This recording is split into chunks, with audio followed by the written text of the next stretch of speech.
This is a special edition of Late Night Health. I'm Mark Allen. April is Parkinson's Awareness Month, and I know several people with this devastating disease. We're going to be talking with some experts who work with the nonprofit Parkinson's Foundation. We'll be spending some time with Leslie Lita Lozada, a speech pathologist involved in outreach in Puerto Rico. She also serves as an awareness in-care ambassador for the foundation. Adolfo Diaz also will be joining us. He's developed, launched, and oversees the Parkinson's Foundation free helpline, which is both in English and Spanish, and they handle over approximately 20,000 cases a year. Welcome, Leslie and Adolfo. Greetings. Thank you, Mark. Thank you for having us. Our pleasure. What is the Parkinson's Foundation, and why do we need to recognize Parkinson's Awareness Month? The Parkinson's Foundation is a nonprofit organization that has one goal and mission, and that is to make life better for people with Parkinson's disease. And we do that by improving care and advancing research towards a cure.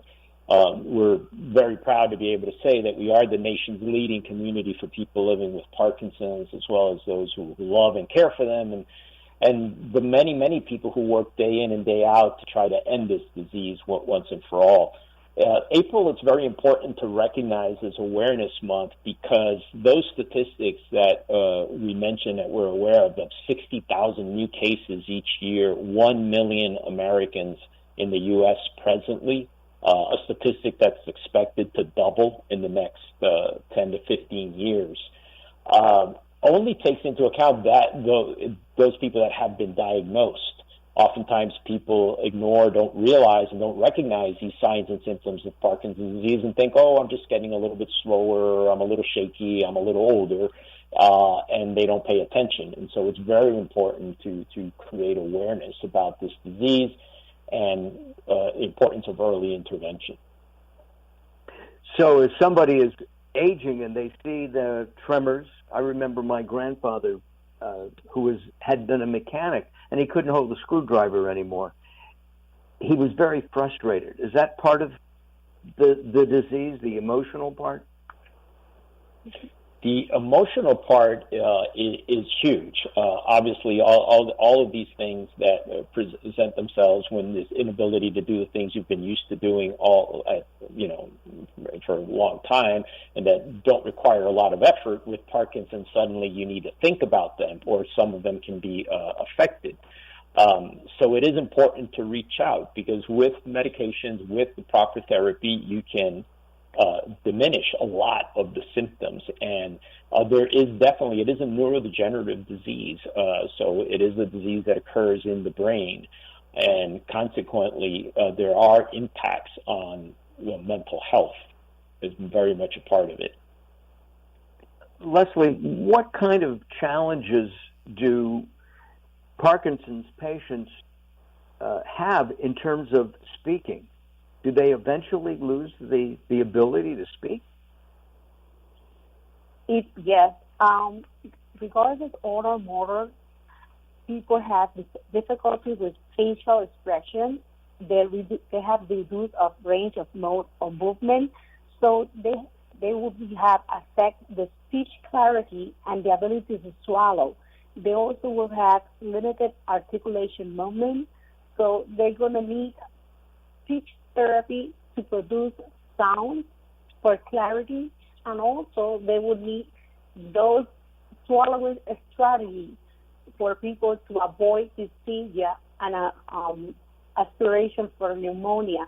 And it's also important that people have limited, reduced respiratory movement, which might affect the voice. The voice are going to be heard as very low tone, and they will not be able to produce the sound as they used to. So they will have speech difficulties, soft, low voice, and dysphagia difficulties. The Parkinson's Foundation has a care kit, an Aware in Care kit. Can you explain that, what that is? Yeah, the wearing care. Oh, you can go ahead also. No, go ahead, listen.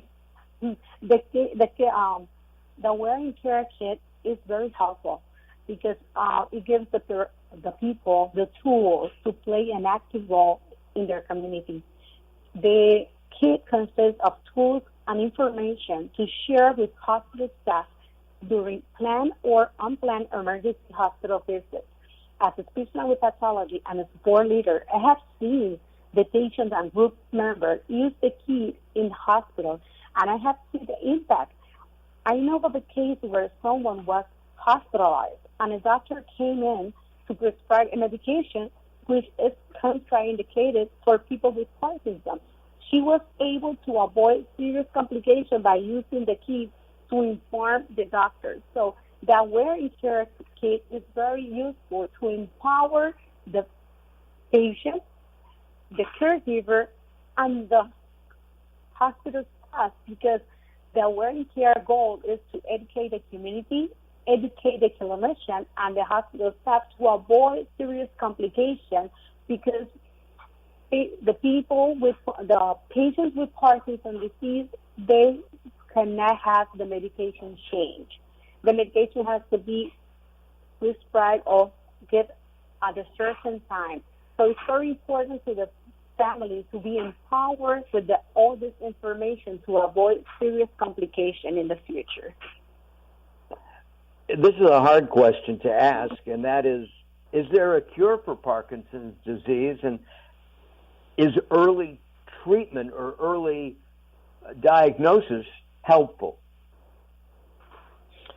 In terms of a cure, there isn't a cure in the way we might describe a cure. For example, if you have an infection, you go to the doctor, he gives you some medicine, you take the medication, the infection goes away, and you say, I'm cured. I don't have that. It's gone. It's not present anymore. Parkinson's is a progressive and neurodegenerative disease. So it does go advancing. The only good news is that it does progress very slowly.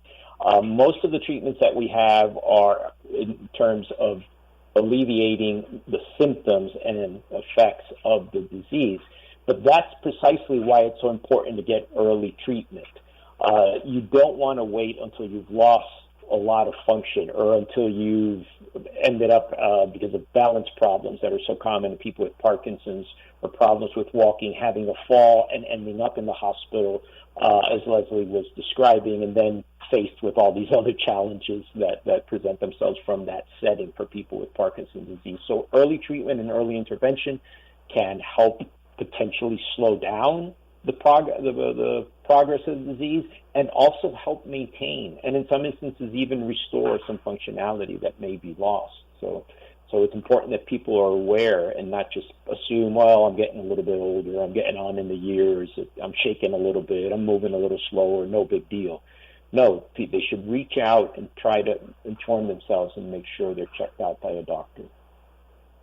How did each of you get involved with Parkinson's disease? Leslie, you want to go first? Yeah, go ahead.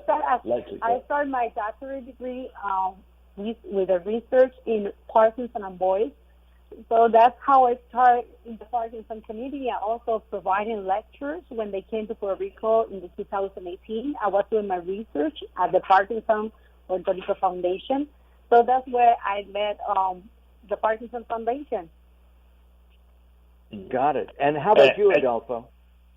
Well, as for myself, I have a background in physical therapy and treated many individuals with Parkinson's. And interestingly, or serendipity, just prior to joining the foundation, I did have several patients, people that I was treating for physical therapy that happened to have Parkinson's disease. And I kept thinking, well, what's going on here? It seems like every other patient I'm being assigned has Parkinson's disease. And then lo and behold, an opportunity came present. And I thought, well, I think somebody's trying to tell me something, and that's how I came to the foundation. And the helpline that you developed and launched is both it's bilingual, English and Spanish, which I think is fabulous. That's a great thing. Is there Go ahead. Yeah, no, I was going to say, so our helpline is available Monday through Friday, 9 a.m. to 8 p.m. Eastern. It's staffed by health educators, social workers, people with nursing background, various health backgrounds that are experts in Parkinson's disease. So our information specialists can help people not only get the wear and tear kit, connect them with local resources in their area, support groups. We have print information, answer questions about treatments, about disease-specific questions for caregivers, and pretty much connect them to any and all of the resources the foundation has available to help people live a much better life with Parkinson's. And you will get a live person, a real person. Wow, that's terrific. Last question before I ask you for contact information. When a person has Parkinson's disease, it not only affects them, it affects the whole family. Why is it important to make sure that family members understand the challenges of Parkinson's disease?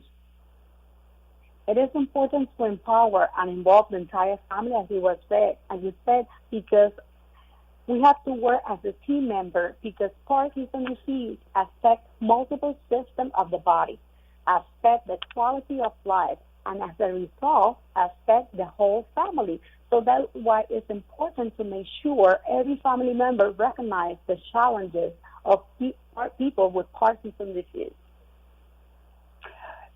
Where can people go for more information? There must be a website dedicated to this, Adolfo? Absolutely. The website is Parkinson.org, and it's important that you don't put an S at the end. It's just Parkinson, Parkinson.org. Or even simpler, you can reach out to our helpline, as I was saying. It's 1-800-473-4636. That's 800-473-4636, Monday through Friday, 9 to 8. We can answer questions, connect people with all of the resources they need, send them the materials. It's all free of charge. You guys are our heroes today, and we appreciate that. Thank you very much for letting us know more about this life-saving information about Parkinson's. I'm Mark Allen. This is Late Night Health.